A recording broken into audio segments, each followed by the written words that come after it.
তাদেরকে জানাই আন্তরিক শুভেচ্ছা এবং অভিনন্দন। সম্মানিত উপস্থিতি, আপনারা জানেন এই আওয়ামী সরকার ক্ষমতায় আসার পরে এই দেশটাকে ভারতের তাবেদার রাজ্যে পরিণত করবার জন্য আমার দেশের সেনাবাহিনীকে তারা হত্যা করেছিল। যারা আমার দেশকে ভালোবাসে, যারা আমার দেশকে বিশ্বের মানচিত্রে মাথা উঁচু করে দাঁড়াতে চায়, দাঁড় করাতে চায়, সেই সমস্ত নেতৃবৃন্দকে তারা মিথ্যা মামলা দিয়ে ফাঁসিতে ঝুলিয়ে হত্যা করেছিল। আমরা তাদের শাহাদাতের কবুলিয়ত কামনা করছি। আপনারা জানেন আল্লামা সাঈদীর রায়ের দিন একদিনে 70-এর বেশি মানুষকে তারা হত্যা করেছিল। তারা 13 সালে হেফাজতের প্রোগ্রামে নির্বিচারে গুলি চালিয়ে পাখির মতো মানুষকে তারা হত্যা করেছিল। তারা বিভিন্ন সময় মানুষকে গুম করেছে। 2012 সালে 4 ফেব্রুয়ারি আমার ভাই হরিউল্লাহ মুকাদ্দাসকে গুম করেছে।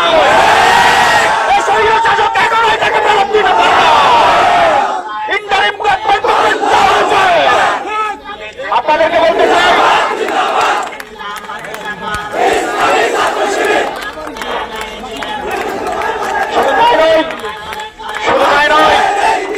শুধু তাই নয়, আমাদের হাজার হাজার ভাইয়ের বিরুদ্ধে তারা মামলা করেছে। একটা ঝড়ের ধারণ ক্ষমতা যদি হয় 8,000, সেই কারাগারে তারা 25,000 মানুষকে কারারুদ্ধ করেছে। তারা সড়ক নিরাপদ সুরক্ষা আন্দোলনের সময় তখনই তারা নির্বিচারে মানুষকে হত্যা করেছে। যারাই আওয়ামী দুঃশাসনের বিরুদ্ধে কথা বলেছে, যারাই ভারতীয় আধিপত্যবাদের বিরুদ্ধে কথা বলেছে, তাদেরকে তারা কখনোই সহ্য করতে পারে নাই। হত্যা করেছে না ওই দেশ থেকে বের করেছে তারা। আজকে আমাদের আনন্দের দিন। আমরা দেখেছি যে হত্যাযজ্ঞ চালানোর পরেও তারা কখনোই লজ্জিত হয় নাই। শুধু একটা ডায়লগ আমরা দিতে শুনেছি, স্বজন হারানোর বেদনা আমরাও বুঝি। এই ডায়লগ নিয়ে আপনারা 15টা বছর পার করেছেন। আমরা স্বজন হারানোর বেদনা বুঝি, এই রাজপথে এসেছি সন্ত্রাসীদের বিচার হওয়ার আগ পর্যন্ত আমরা ধরে ফিরে যাবো না, সন্ত্রাসীদের বিচার নিশ্চিত করতেই হবে।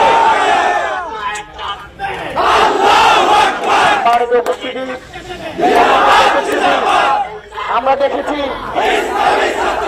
দেখেছি আমরা ক্ষমতাচ্যুতির জন্য কিন্তু আন্দোলনে প্রথমে নামি নাই। আমরা চাইছিলাম সংস্কার, ইনসাফপূর্ণ অধিকার, কিন্তু আপনারা আমার ভাই আবু সাঈদের বুকে গুলি চালিয়েছেন। আমরা সিদ্ধান্ত নিয়েছি প্রতিবাদটা আর এদেশে টিকতে থাকা দেওয়া যায় না। আমরা আন্দোলন করেছি, সুযোগ ছিল ক্ষমতা থেকে নেমে যাওয়ার, কিন্তু নামেন নাই। আমার 2,000 ভাইয়ের উপর গুলি চালিয়ে নির্বিচার তাদেরকে হত্যা করেছে। আমার 30 সহস্রাধিক 40 সহস্রাধিক মানুষকে বন্ধু করেছেন। তাদের পরিবারের খোঁজ দেন, স্বজন হারানোর কথা বলেন, তাদের পরিবারের দিকে তাকান। যদি লজ্জা থাকে দেশের রাজনীতিতে আর কখনো আসবেন না। রাজনীতি ইস্তফা দিয়ে শ্বশুর বাড়ি গিয়েছেন, সেখানেই থাকে।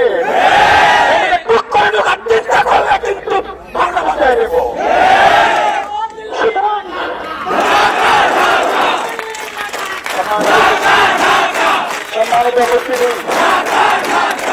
সম্মানিত উপস্থিতি, বাংলাদেশের ছাত্র জনতা প্রতিবাদ বিরোধী সংগঠন যখন যমুনাতে যাচ্ছিল, তখন আমরা দেখছি কাউকে আবার অট্ট হাসি দিচ্ছে, তারা যমুনাতে যেতে চায় না। তারা কেন যেতে চান না? তারা কেন যেতে চান না? শোনেন, কেন যেতে চান না? আপনারা কি ক্ষমতায় এরকম প্রতিবাদ কায়েম করবেন নাকি? ভয় পান? আমরা যদি ক্ষমতায় চাই আর প্রতিবাদ কায়েম করি, তাহলে তো আমাদেরকে এভাবে নিষিদ্ধ করবে। বাংলাদেশের মানুষ এগুলো বুঝে, ভুলভাল বুঝিয়ে আন্দাজি নেগোসিয়েশন করে ক্ষমতায় আসবেন আর দেশের মানুষকে আমার দাসে পরিণত করবেন। বাংলাদেশের ছাত্র জনতা কখন মেনে নেবে না। তাই এখনো সুযোগ আছে। ছাত্রদের কাছে আসুন, ছাত্রদের অধিকারের পক্ষে কথা বলুন, দেশের মানুষের অধিকারের পক্ষে কথা বলুন, দেশের মানুষকে ভালোবাসুন। যারা রক্ত দিয়েছে তাদের পাশে দাঁড়ান, শুধু পরিত্রাণী করবেন না।